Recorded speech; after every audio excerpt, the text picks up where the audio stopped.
अक्सर खवातीन ये सवाल करती हैं कि नमाजों में से सुन्नते मोकदा कौन सी हैं और सुन्नते गैर मोकदा कौन सी हैं, और इनको पढ़ने का तरीका क्या है, इन दोनों में क्या फर्क है, सुन्नते मोकदा किस तरह पढ़ते हैं और गैर मोकदा किस तरह पढ़ते हैं। और बहुत अच्छा लगता है जब कोई फिक्रमंद होता है अपनी नमाज के बारे में, अपनी किसी इबादत के बारे में, उसको दुरुस्त करने की फिक्र करता है। और ये वही करता है जिसके दिल में अल्लाह रब्बुल इज्जत ने अपनी याद, अपना जिक्र और आखिरत की फिक्र जो है वो पैदा फरमाई होती है। क्योंकि हजरत अली रज़ी अल्लाह ताला अन्हो फरमाते हैं कि जब एक बंदा मर जाता है तो उसकी नमाज पढ़ने की जगह और आसमान की जगह जहां से उसके अमाल चढ़ा करते हैं वो उस पर रोते हैं। और फिर फरमाया कि जब कोई ऐसा शख्स मरता है जिसकी नमाज की जगह ही नहीं होती, तो ना जमीन उस पर रोती है और ना आसमान उस पर रोता है।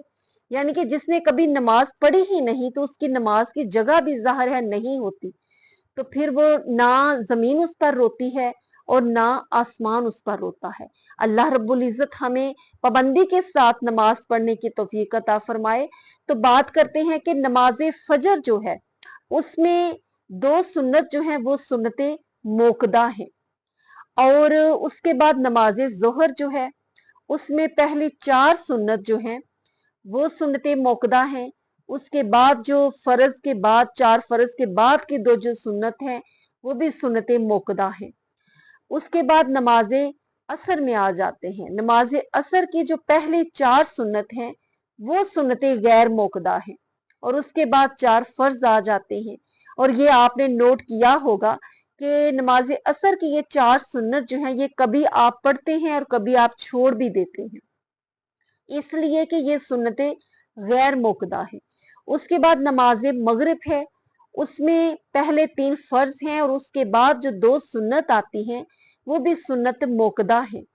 उसके अलावा नमाज इशा में जो पहली 4 सुन्नत हैं वो सुन्नतें गैर मोकदा है। उसके बाद 4 फर्ज हैं, उसके बाद की जो सुन्नत हैं 2 वो भी सुन्नतें मोकदा हैं। तो इन 5 नमाजों की जो तरतीब मैंने आपको बताई उसमें सिर्फ नमाज असर की पहली 4 सुन्नत और नमाज इशा की जो पहली 4 सुन्नत हैं, ये 2 नमाजें जो हैं इनकी 4-4 सुन्नतें जो हैं ये सुन्नतें गैर मोकदा हैं। उसके अलावा बाकी तमाम नमाजों में जो सुन्नत आती हैं वो सुन्नतें मोकदा हैं। अब ये जो 4 सुन्नतें गैर मोकदा हैं इसको पढ़ने का तरीका ये है कि आपने जब पहले 2 रकत पढ़नी है, जैसे आप पढ़ते हैं उसी तरह आपने पढ़नी है। उसके बाद जब आपने तशहुद के लिए बैठना है, उसमें जब आप सुन्नते मोकदा पढ़ते हैं उसमें आप सिर्फ अत्ताहियातुलिल्लाह पढ़कर दोबारा तीसरी रकत के लिए खड़े हो जाते हैं। लेकिन ये सुन्नते गैर मोकदा जो है नमाज असर की और नमाज इशा की, इसमें आप सिर्फ तशहुद अत्ताहियातुल्लाह पढ़कर खड़े नहीं होंगे, बल्कि इसमें आप आगे साथ दुरूद शरीफ भी मिलाएंगे, दुआए मासूरा भी मिलाएंगे। और ये पढ़ने के बाद सलाम फेरे बगैर तीसरी रकत के लिए आप उठ खड़े होंगे कयाम के लिए। और तीसरी रकत जब शुरू करेंगे तो स्टार्ट दोबारा से सुबहानक अल्लाहुम्मा सना से आप दोबारा स्टार्ट करेंगे और फिर उसी तरतीब से सारी जो नमाज है आखिर सलाम तक वो पूरी करेंगे। ये सुन्नते गैर मोकदा के और सुन्नते मोकदा में फर्क है। सुन्नते मोकदा में सिर्फ अत्ताहियातुल्लाह पढ़ी जाती है और सुन्नते गैर मोकदा में साथ आप दुरूद भी मिलाते हैं और दुआए मसूरा भी मिलाते हैं जब आप दरमियानी कदा करते हैं।